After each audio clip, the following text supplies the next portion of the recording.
I would like to share something very special again.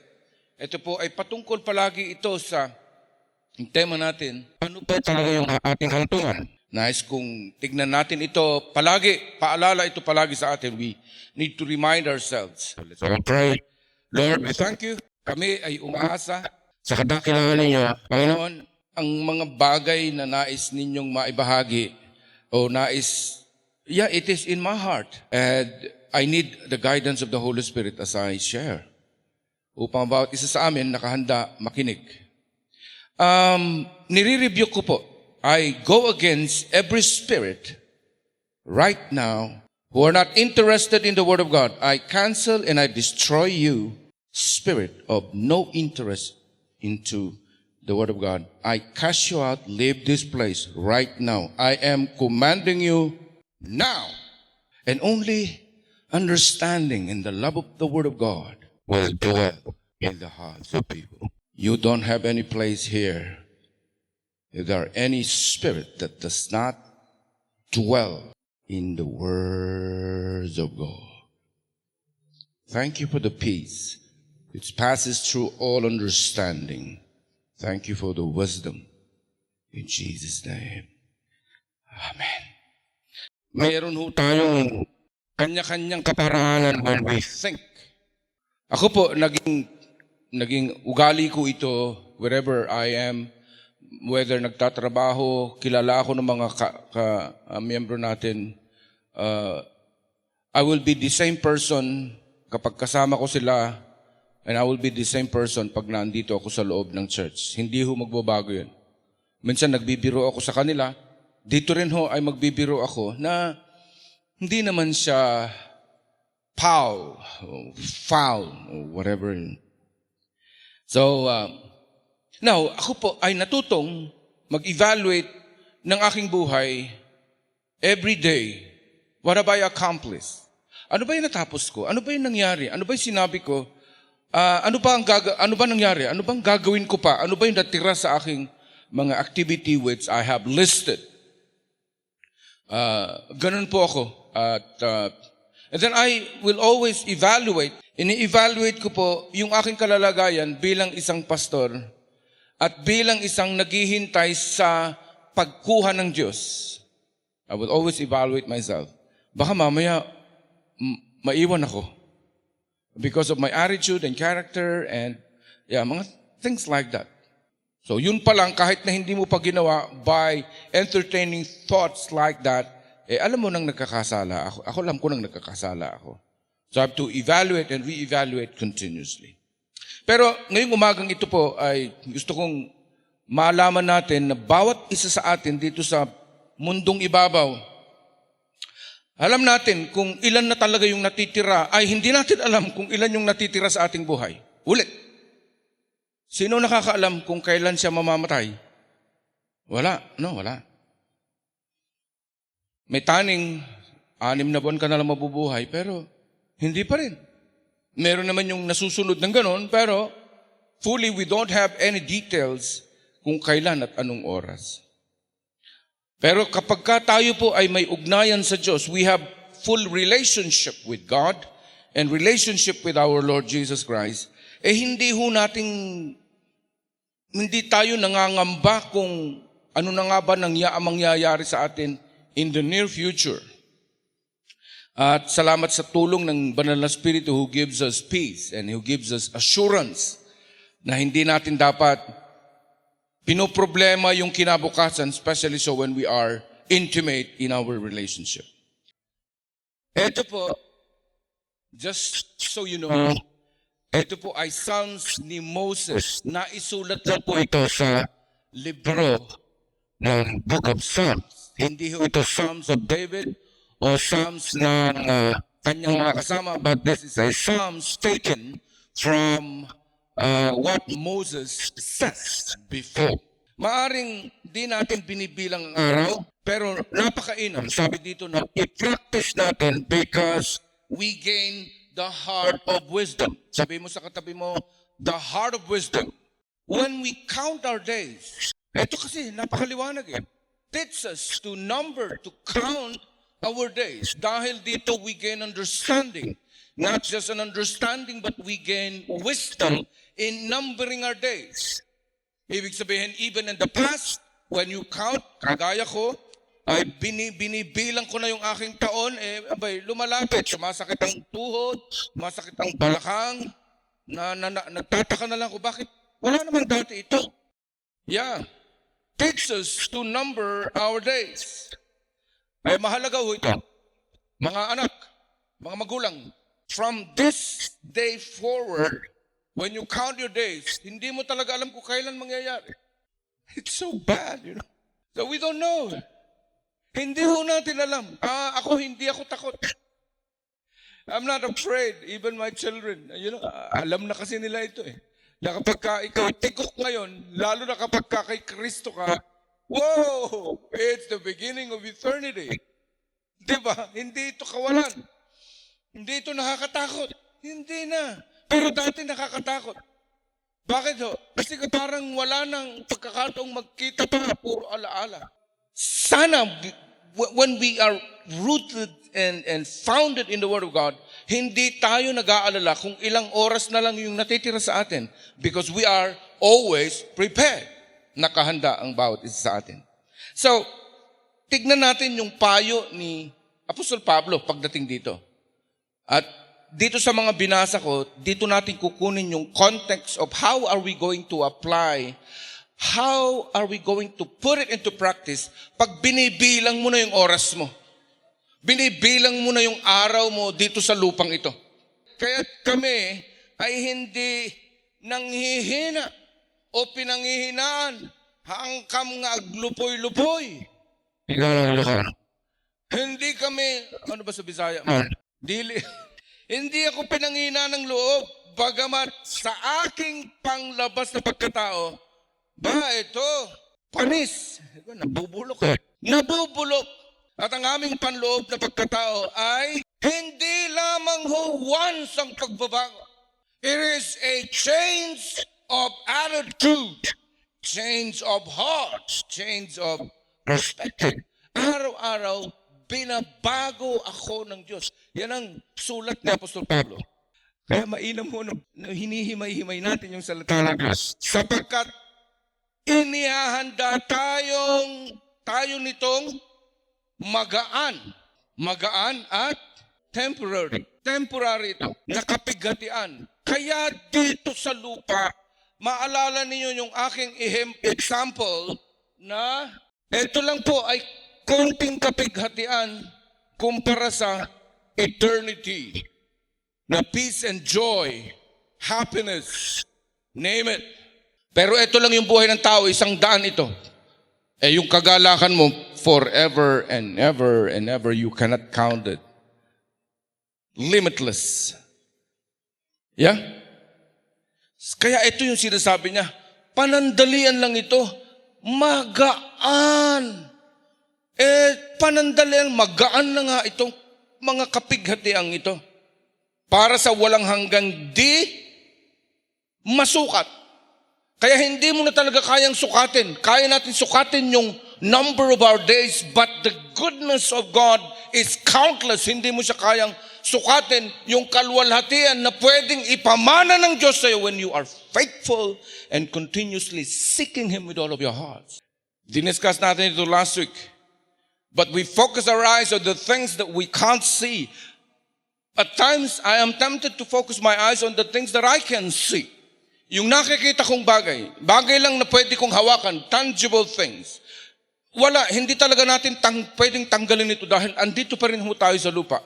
Yet, kaya kailangan everyday, ang sabi ni Apostol Pablo, araw-araw nababago ang puso upang yung mga bagay na ito, yung mga bagay na you cannot see, matututunan mong titignan at itingalaang yung mata upang yung pag-asa ay pwede mong yakapin. Because the things that I cannot see, that is forever, eka ni Apostol Pablo.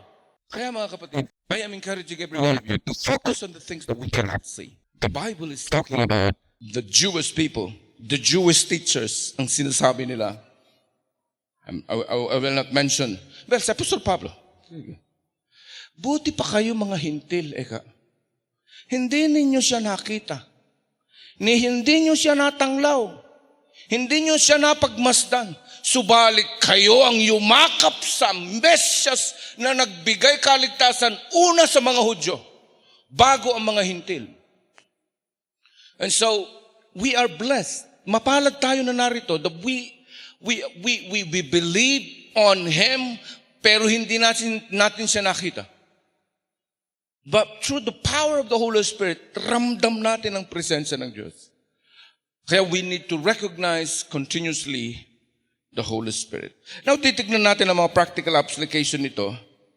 Yung Salmo ni Moses, and then etong mga verses na binasa natin, yung importansya ng pagbibilang natin sa araw na natira. Count your days. Count the number of days. Ilang araw na lang ang natitira. Alright. Dito sa lahat ng nabasa natin, application number 1 is the appreciation of time. Ma-appreciate mo siya. And then second is the perspective. Mula pa nung ako'y nagbabahagi, I have given you the perspective and the point of view. Hindi lang siya bird's eye view, but it is the perspective of eternity. Nabanggit natin last week, the correct perspective of eternity. Last week po yun. And then kung paano natin gamitin yung sinasabi nating Matthew 6:33, it is the prioritization of your values. Ano bang mahalaga sa'yo? Mahalaga ba ang pagpunta sa church? Mahalaga ba yung maagang pumunta sa church? Mahalaga bang bigyan ng atensyon, ng priority ang inyong ugnayan sa Diyos? Mahalaga bang bigyang atensyon ang paninilbihan sa Diyos through other people? Yan. Pang-apat. And mabuhay tayo na may intensyon. Ano ba yung objective natin? Bakit tayo nagpupunta sa church? Ano ba yung layunin natin? Bakit pa ako pupunta sa simbahan? Bakit pa ako maglilingkod? O bakit ko pa gagawin ito? Bakit pa ako magtatrabaho? Right, it is the appreciation of time. Pumunta na tayo sa pinakauna. It is the appreciation of time. Sa atin hong pagbibilang ng ating mga oras, conscious tayo na bawat oras ay precious. Ulitin ko. As we count our days, every day is precious. Huwag sayangin ang precious. Huwag sayangin yung oras na binigyang halaga ng Diyos. Huwag sayangin at dalhin at gawin lamang yung gusto natin gawin and do whatever you wanted to do and you waste your time. So this is my encouragement. Huwag sayangin ang oras. You know, yung sa atin hong pagpapahalaga sa buhay, dapat na-appreciate natin palagi ang life. Buhay, na-appreciate natin dahil may purpose pa rin ng Diyos sa atin dito po sa lupa. God has a purpose. A very short time here on earth, God has a divine purpose for eternity. Kaya nga, ang sabi niya, teach us to number our days that we may gain the heart of wisdom. Habang kaya pa nating appreciate. Let's do it now. Kaya kanina sinabi ko, huwag nating sayangin ang oras. What? Because you will be liable. You will be answerable. Kapag ano man ang action ang gagawin, if you're not careful, then you will be responsible. And if not, you will suffer the consequence. Kaya we will never know. Hindi natin alam. Kayo, hindi tayo doktor. Bata, matanda, hindi tayo. Anong alam natin? Ang alam lang natin dapat umasa sa Panginoon. And hold on to Him. Huwag sayangin yung oras. Pag nandito kayo, listen to the Word of God. And be healed through the words of God. Kapag wala naman ng panahon at walang puwang ang salita ng Diyos, and I would like to tell you, I'm sorry, you will suffer the consequences. You will take this for granted. Pero sa lahat sa panahon, may pagkakataon pa. Number 2, perspective of eternity. Kaya ang sabi ho ni David, sana kahit na ilang dangkal lang yung aking buhay, matutunan kong bilangin. At ituloy ko na, at sa paningin mo'y tulad sa wala ang aking buhay. Tunay na bawat tao'y nakatayong gaya ng isang hininga lang. Wow. Takes us to number our days. Mateo 6:33. when we realize that limited yung time, mga kapatid, we are more likely to prioritize what truly matters. Dapat mahalaga lang ang bigyan natin ng halaga, pansin. Like church, going to church. You prioritize what God has given importance. Kaya ho dun sa mga bersikulo, even as I read last week, huwag nyo sanang kalimutan ng pagtitipon ng mga banal. I know that we are all banal in this place. Sana. And putting Him the first priority. That's why the Bible says, seek first the kingdom of God. Seeking Him is putting Him the first priority. Ang pagpunta sa church is not just showing that you go to church early. Hindi po. When you are at work, you put Him the priority. When you are at school, you put Him the priority. Bago ka gumawa ng anumang bagay, you put Him first. Ask Him, Lord, I cannot do this. Lord, hindi ko kaya ito. Lord, haharapin ko ito, but I can't. Put Him first, not anyone else. And so, all things will be added. Hindi mo kaya, then okay na, sige, I will add wisdom. I will add understanding. I will add finances. Meron ka na eh. I will add. Binigay na ni Lord ang lahat na meron tayo. But the problem was we never put Him the first priority. Yung ating values, yung prioritization of the values, hindi siya naging mahalaga sa atin. He became the second. Naging panghuli nga siya kung minsan. But today I am reminding you, ladies and gentlemen, merong pang pag-asa when we put Him the first, when we put God as the priority. And then, I will add. Kaya hindi na niya pwedeng, hindi ginawa nito in the context. Alam, Panginoon mismo ang nagsabi, seek me, the first priority, meron ka na kasi. I have already given you. Now, what I'm gonna do? I will add. Anong kailangan mo? I will add. Dahil kompleto na tayo. Hindi tayo kulang, mga kapatid. We're complete. Alam niyo po sa Philippians chapter 4 verse 8, finally, brothers and sisters, whatever is true, whatever is lovely, eto na.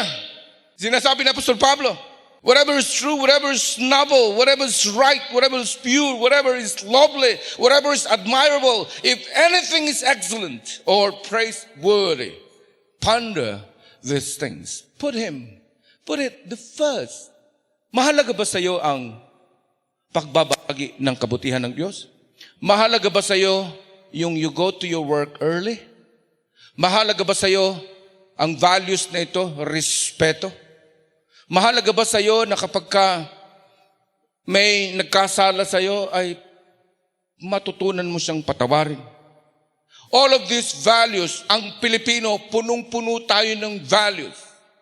Ulitin ko, brothers and sisters, whatever is true, whatever is noble, whatever is right, whatever is pure, whatever is lovely, pure, lovely, admirable, right, tama, then anything is excellent. If anything is excellent or praiseworthy, ponder these things. And lastly, we are living with intentions. Nabubuhay tayo na may mga layunin. May gusto tayo. Sige na, may gusto kang patunayan. But with your right intention. Kayong mga dalaga, bakit mo sasagutin si gwapo? Because the gwapo has a pure intention. Tayo mga may asawa, bakit? Because we know the right intention. And lastly, by numbering our days, of course I have mentioned to you na it encourages us to live intentionally. Numbering our days, we encourage ourselves to live a life with intentions at ina-avoid natin yung mga wasting of time, and especially itong termino na ito, yung meaningless pursuit. May hinahabol ka, meron kang ninanais, pero meaningless, useless ito. I pray that when we pursue something, we should ask the Lord, seek Him first. Panginoon, hahabulin ko ba ito? Tama ba ito? Kapag ka hindi, huwag mo nang habulin, huwag mo nang ipagpilitan, sa akin dapat yan, sa akin dapat mapupunta yan. But ladies and gentlemen, when we are guided by the Holy Spirit, then we know it is meaningless. Ephesians chapter 5 verse 15 to 16, it says, be careful how to live, because these are evil days. Nasa masasamang araw na po tayo. Kaya nung payo ni Apostol Pablo, make the most of every opportunity. Make the most of every opportunity, for these are evil days. Lalo na ngayon, this was written before, but now evil days are everywhere. Evil people are everywhere. Evils, hindi lang people, evils, mga kasamaan. It's very rampant in our days. Colossians chapter 3 verse 23. Whatever you do, work at it with all your heart, as working for the Lord, not for human master. Whatever you do, work at it with all of your hearts, as working for the Lord. Ano yung context nito? Whatever. Hindi lang ho church ang binabanggit. Whatever you do it all for His glory. Na parang ginagawa mo ito sa Panginoon. When you are working in the company where you work with, nag-aaral kayo, nagtuturo, do it all for His glory. Masama man yung amo, do it all for His glory. You are not serving the local master, but you are serving Jesus as your master. But you know, si Salmista David, siya po ay si David, Psalms ni David ito. Nung siya ay hirap na hirap, he had already evaluated his life. He has gone through a lot already. Kaya napakagandang gamitin palagi yung kanyang mga salmo, sapagkat ito nakakatulong sa atin. It is very powerful. Ako po, I am encouraged by listening or reading Psalms 139. Yeah, take note. If I say, surely the darkness shall fall on me, even night shall be light about me. Indeed, the darkness shall not hide from you. Hindi talaga po pwede. When darkness enters, hindi na siya makakapasok. Yeah, but the night shine as the day. The darkness and the light are both alike to you. Number 13, for you formed my inward parts. Pinorma mo ako. Minold mo ako in my inward parts. You covered me in my mother's womb. Nagsasabi siya ng kanyang damdamin. Galit na galit ako. Galit ba? Hindi. I hate them. Do I not hate them? Sino ito mga kanyang mga enemies? Ano ba sabi ng Bible? Love your enemies and do good to them. But now, in the presence of God, he is praying, Lord, may galit ako sa puso. I hate them. Oh Lord, who hate you? I hate those who hate you. I hate them with perfect hatred. And I count them my enemies. Kaya lang dito, Lord, okay na po. Search me. Lord, search me, O God, and know my heart, and try me.